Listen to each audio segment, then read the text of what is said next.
నువ్వు తింటూ ఉండు. నేను మీ నాన్నకు టాబ్లెట్ ఇచ్చొస్తాను.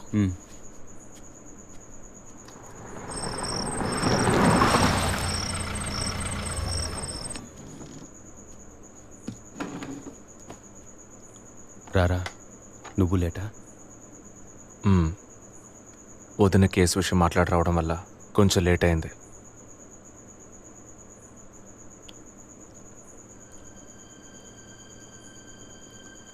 ఇంత పని చేస్తావు అనుకోలేదు. ఏంటి? నిజాన్ని దాచడం. పోలీస్ దగ్గర దాచిపెట్టచ్చు, కానీ తమ్ముడి దగ్గర దాచకూడదు. నువ్వనేది దేని గురించిరా? వదిన విషయమే. వదిన విషయమా? వదిన్నెందుకు చంపావు? ఏంట్రా వాగుతున్నావు?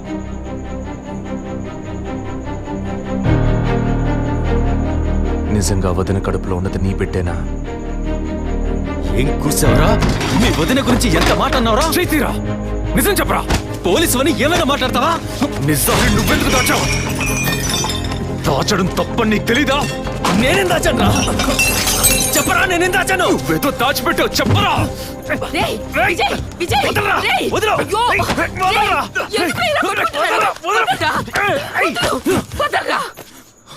ఏమైందిరా మీకు?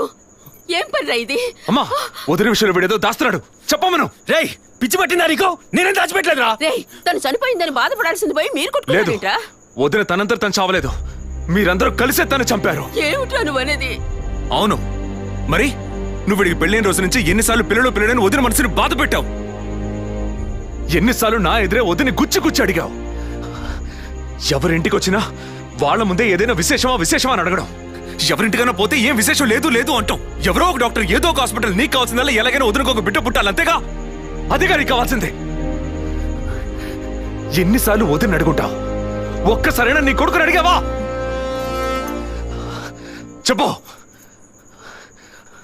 చెప్పమను. నిజమేరా, నేనే తప్పు చేశాను. నువ్వు చెప్పినట్టు తప్పు నాదే, తప్పంతా నాదే. కానీ నువ్వనుకున్నట్టు కాదురా.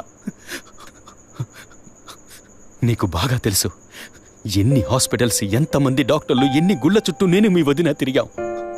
చివరికి ఒక నమ్మకమైన హాస్పిటల్లో అపాయింట్మెంట్ దొరికింది.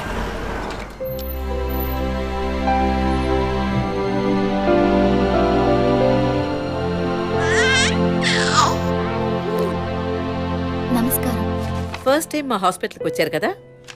అవును డాక్టర్. ఎక్కడ మీరు వర్క్ చేసేది? ఆర్కే స్టీల్స్లో చీఫ్ ఇంజనీర్గా పనిచేస్తున్నాను. అంటే ఎక్కువ వేడి చేసే చోట పనిచేస్తున్నారన్నమాట. మీ సెక్షువల్ లైఫ్ ఆరోగ్యంగానే ఉంది. పిల్లల విషయంలో మాత్రం మీ స్పర్మ్ కౌంట్, అదే వీర్య కణాల సంఖ్య నార్మల్గా ఉన్నా మొబిలిటీ, స్పీడ్, హెల్దీనెస్ అన్ని వీక్గా ఉన్నాయి. ఇవాళ ఉన్న కపుల్స్లో 150 మందికి ఈ ప్రాబ్లం ఉంది. కారణం వాళ్ళు వర్క్ చేసే చోటు, మెంటల్ స్ట్రెస్, తినే భోజనం అన్నిటి వల్ల. ఇదేం పర్మనెంట్ ప్రాబ్లం కాదు. త్రూ ప్రాపర్ ట్రీట్మెంట్ ఈజీగా మీ వీర్య కణాల క్వాలిటీని అభివృద్ధి పరిచి నార్మల్ గా బిడ్డకి జన్మనివ్వచ్చు. ఈ ట్రీట్మెంట్కి ఎన్ని రోజులు పడుతుంది డాక్టర్? కనీసం 1 year పడుతుంది. ఈ ట్రీట్మెంట్ తీసుకుంటే సక్సెస్ అవుతావా? 60% నేను గ్యారంటీ ఇవ్వగలను. మిగతా 40% మీరు నమ్మే ఆ దేవుడి చేతిలో ఉంది. ఒకవేళ ఎక్కువ లేట్ అవుతుందని మీరు ఫీల్ అయితే ఇంకో మెథడ్ ఉంది. ఏం మెథడ్ డాక్టర్? Artificial insemination. అంటే మీరనేది? దట్ మీన్స్ సెక్షువల్ లైఫ్ ద్వారా సాధ్యంగాని విషయాన్ని కృత్రిమ విధానంలో ఇంజెక్షన్ ద్వారా మీ వీర్యకణాలను మీ వైఫ్ అండంలోకి పంపిస్తే చాలు 100% గర్భవతి అయ్యే అవకాశం ఉంది.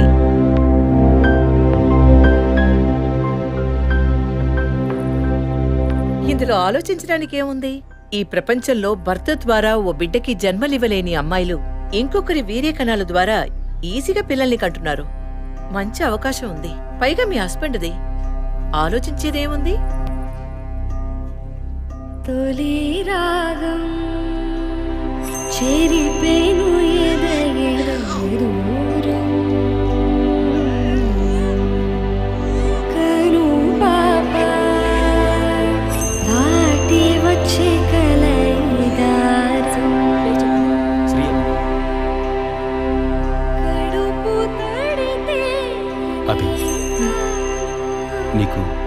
సంతోషమే కదా? ఒక విధంగా నాకు సంతోషమేనండి.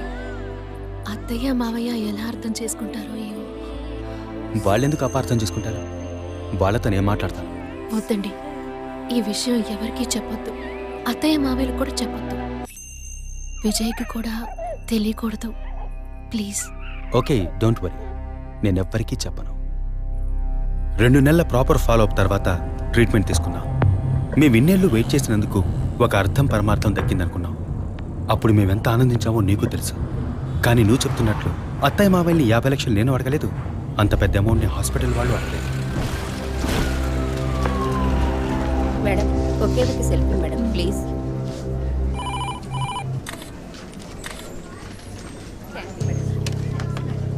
సార్, మీరు లోపలికి వెళ్ళొచ్చు. Thank you.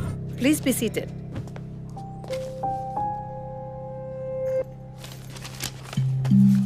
చనిపోయిన అభినయకి బ్రదర్లా అన్నారు.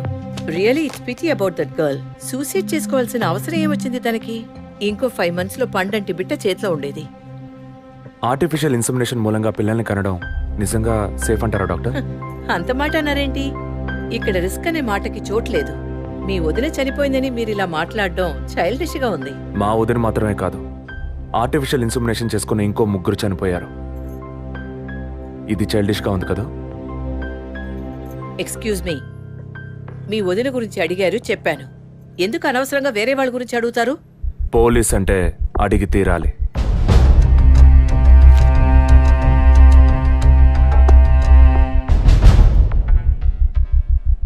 ఐఎమ్ సారీ, నేను ఇక్కడ క్యాజువల్గా అడిగిపోదామని వచ్చాను. కానీ మీ మాటలు విన్నాక ఇప్పుడు ఇది ఎంక్వైరీగా మారింది. మా అన్నయ్యకి పిల్లలు పుట్టే అవకాశం లేదని వేరే హాస్పిటల్లో రిపోర్ట్స్ ఇచ్చారు. దీని గురించి మీరేమంటారు? సింపుల్.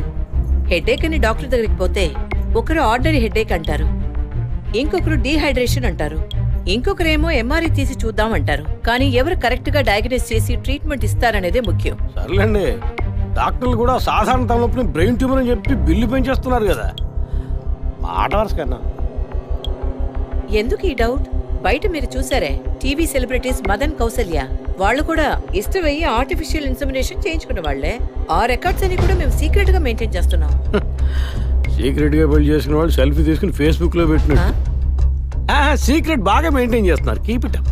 ఎనివే, లీగల్ గా మీ ఫ్రాంచైజీలో ఉన్న ఏ హాస్పిటల్స్ లో ఆర్టిఫిషియల్ గర్భధారణ చేస్తున్నారో, అది మాత్రమే కాకుండా ఎంతమంది క్లయింట్స్ ఇంతవరకు ఈ ట్రీట్మెంట్ తీసుకున్నారో నాకు ఫుల్ డీటెయిల్స్ కావాలి. ఇంకా ముఖ్యంగా మీ హాస్పిటల్ రిపోర్ట్స్.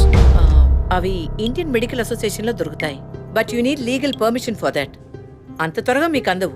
మీ హస్బెండ్ ఈ హాస్పిటల్లో డీన్ మాత్రమే కాదు, మీరన్న అదే ఐఎంఏలో one of the board member కూడా.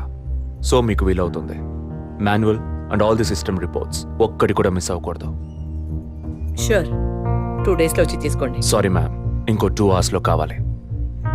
ఓకే, నేను డిపార్ట్మెంట్కి ఇన్స్ట్రక్షన్స్ ఇస్తాను. If you don't mind, can you make it now?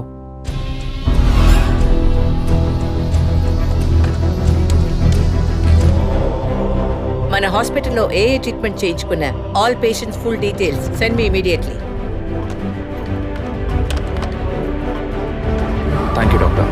ఫర్దర్గా ఎప్పుడు ఏ డీటెయిల్స్ కావాల్సి వచ్చినా మిమ్మల్ని కాంటాక్ట్ చేస్తాను. షూర్.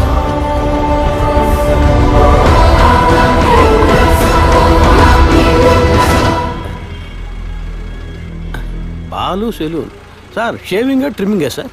నేనటి న్యూస్ పేపర్ ఉంటే వెళ్ళి తీసుకురండి. అలాగే సార్. ఇదిగో సార్.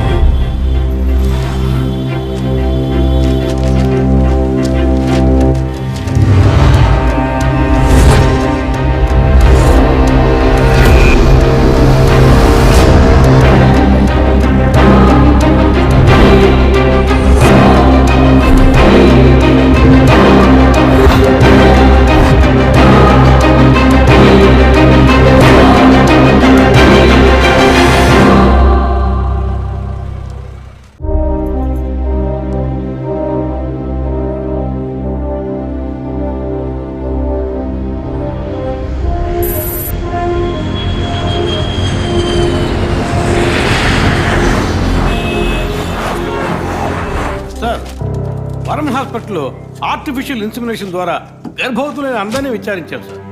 అందులో జెసికా, మీ వదిన అభినయ, పద్మ ఇలాంటి ఆరుగురు మాత్రం గర్భవతులు అయ్యాక ప్రాణంతో లేరు సార్. ఈ ఆరుగురిది నేచురల్ డెత్ కాదు సార్. ఏ కారణం వల్ల చనిపోయారో వాళ్ళ ఫ్యామిలీస్ కూడా తెలియదు సార్. తప్పు ఎక్కడుందో ఎలా జరిగిందో కనుక్కోలేకపోతున్నాం సార్. హాస్పిటల్లోనా లేక కోఇన్సిడెన్సా? ఒకవేళ